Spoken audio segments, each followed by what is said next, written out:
Basically in Algebra 2 mainly we will focus on those equations where we can get a complex number as a solution. We'll discuss, we want to focus more on those quadratic equations which have complex solutions. Okay, first I am taking an example. See, in this one, I will take the simplest quadratic equations, the simplest of simplest quadratic equations. First, x square equals 4. Okay, so Okay. can you tell me what will be the solutions for this quadratic equation?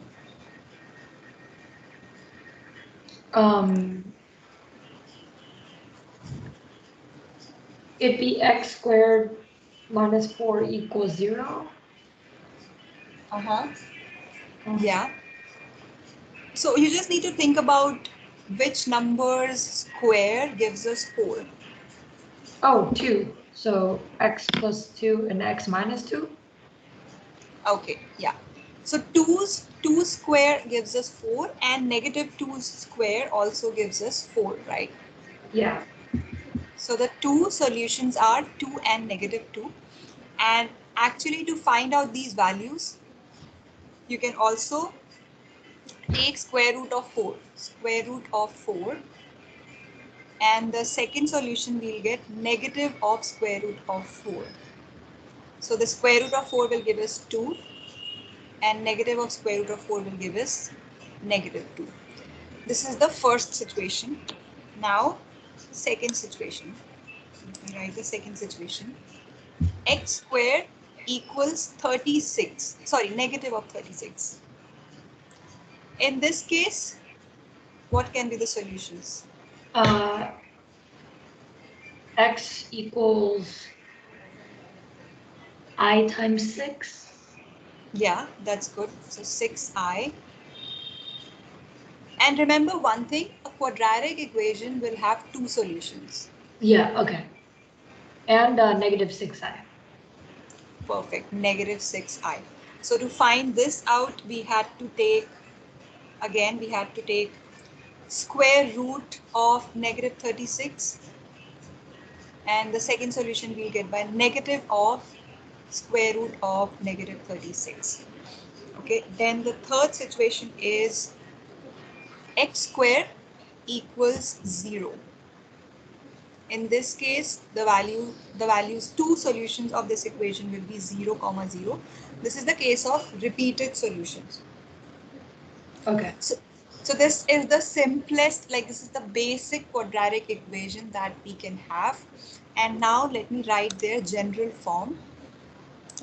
So this was case number 1.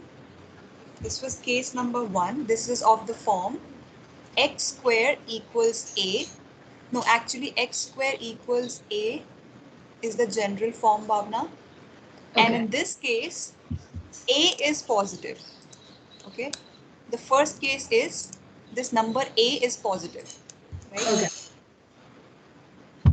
So I'm writing here, this is the case where a is positive. And here, to find out the solutions, we just have to take square root of a and negative of square root of a. These will be two real solutions. These are called two real solutions. Both the solutions are real number. 2 is also real and negative 2 is also real. Second case was when a is less than 0. Negative 36 is less than 0. Right? In this case, we get the solution as I times square root of modulus of a, and second solution negative I square root of modulus of a. Okay, here I shouldn't have written this. Negative 36. Just a second. Since I am already writing an I here, so negative sign should be removed. That is why we are taking modulus of a. So modulus of negative 36 becomes positive 36. You're aware of modulus, right? Yeah. Okay, so final answer we'll get 6i and negative 6i.